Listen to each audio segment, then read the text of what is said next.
Welcome to the Slop Farm. Enjoy the video. In this video, I will show how to make delicious jalapeno nachos. First, gather all your ingredients, like a bag of your favorite tortilla chips and about 8 ounces of shredded cheese. Next, prepare your fresh jalapenos by slicing 2 of them into thin rounds. You can remove the seeds if you prefer less spice. Finally, preheat your oven to 375 degrees Fahrenheit, getting it ready for the perfect melt. Now, let's build those nachos. Start by spreading about half of your tortilla chips in a single layer on a baking sheet. Then, generously sprinkle half of your shredded cheese over the chips, followed by half of your sliced jalapenos. Repeat this layering process with the remaining chips, cheese, and jalapenos to ensure every bite is packed with flavor and spice.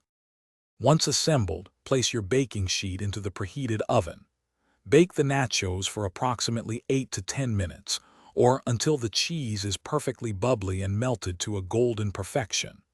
Carefully remove them from the oven and let them cool for just 1 minute. For an extra treat, consider adding your favorite toppings like a dollop of sour cream, fresh guacamole, or zesty salsa. Your delicious jalapeno nachos are now ready to enjoy. Serve them immediately while they are hot and the cheese is wonderfully gooey. These spicy, cheesy delights are perfect for a party appetizer, a game day snack, or just a satisfying treat for yourself. They are incredibly versatile and always a crowd pleaser. Don't forget to check the description below for a link to the Echo Dot smart speaker and other great deals. Thanks for watching. Consider subscribing if we helped you today.